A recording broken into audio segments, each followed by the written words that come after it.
President Trump has wrapped up his trip to Beijing, where he met face-to-face with Chinese President Xi Jinping. On his way back to the U.S., the president told reporters about his discussions with Xi, including trade and Taiwan. President Xi's an incredible guy. Got along, made a lot of great trade deals, including over 200 planes for Boeing. Taiwan, he does not want to see a fight for independence because that would be a very strong confrontation. And I heard him out. Control of Taiwan is a major strategic goal for China. In a 2023 piece for 60 Minutes, CBS News' Nora O'Donnell laid out why the island's location is so critical. This is how China and Taiwan appear on most maps. This is how the Chinese Communist Party sees the Western Pacific, including the South and East China Seas from Beijing. Taiwan is the fulcrum in what China's leaders call the First Island Chain, a constellation of U.S. allies that stretches across its entire coast. Control of Taiwan is the strategic key to unlocking direct access to the Pacific and the sea lanes where about 50% of the world's commerce gets transported. CBS News foreign correspondent Anna Coren joins us now from Beijing. Anna, it's great to have you. Walk us through the final day of the summit. What did we see, and did the two sides make any real progress? Yeah, it's a really good question, Meg. I think when it comes down to it, this trip, this summit was all about stabilization of a fractious relationship, particularly over the last few years. So we heard that from both sides. President Xi describing this as a milestone summit. And it has been, it went off without a hitch. And China certainly gave President Trump the send-off, gave him the VIP treatment whilst he was here. As for deliverables, concrete announcements, they are lacking. President Trump, as you heard on Air Force One, talks about those 200 Boeing jets that China will purchase. The original number that was talked about was 500.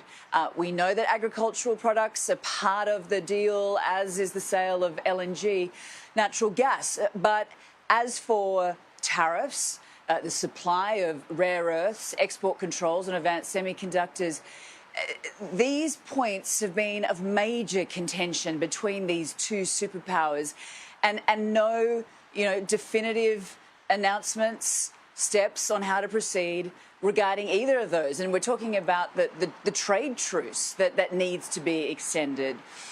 So when it comes to what was achieved, not necessarily that much, but when it comes to stabilization or reset in relation, it probably was a major step in that process. And we know too that President Xi will be reciprocating, returning to Washington, D.C. He hasn't been there for many years, but he will be returning in September at the invitation of President Trump. Meg.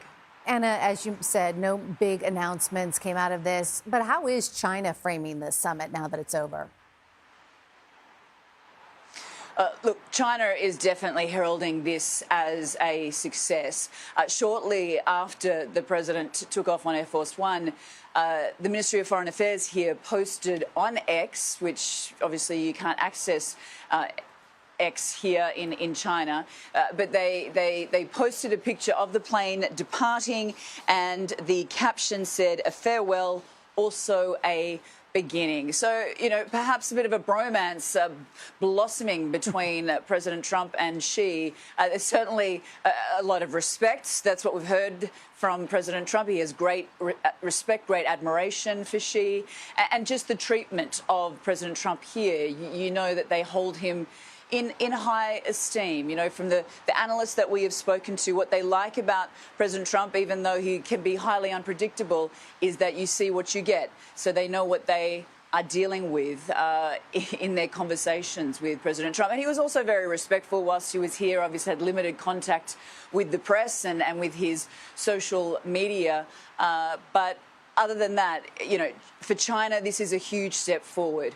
As I said before, an incredibly fractious relationship, deep tension, suspicion, mistrust for such a long time. So, one visit doesn't help that, but we know that, as I say, Xi going to Washington, and then they will meet again at APEC back in China in November, and then again at the G20 in Miami. So, you know, a step in the right direction, Meg. All right, more to come for sure. Anna Coren, thank you. We want to continue our coverage now with CBS News correspondent Natalie Brand, who joins us now from the White House. Great to see you, Natalie. What agreements did the pair make regarding business, trade, and tariffs? Well, we don't have the exact details, Meg, but as you were discussing with Anna, the president says that China committed to buying more U.S. agricultural goods, including soybeans, also beef, 200 Boeing airplanes, and American energy. But again, we're waiting to see the fine print. And, you know, this trip was really about, in the president's mind, trade and business deals. We saw all those top U.S. CEOs travel with him as part of the official U.S. delegation, including NVIDIA's CEO, and some lawmakers here in the U.S., notably Democratic lawmakers, have expressed concern with the administration's past decision to allow NVIDIA to sell its high-powered AI chips to certain approved Chinese firms. They say that that could pose potential security risks. And notably, the president did say that the issue of artificial intelligence, the AI race, was discussed, and the potential need for the U.S. and China to work on some AI guardrails. Natalie, what more do we know about the Taiwan question and how, if at all, Trump will respond to China's threats?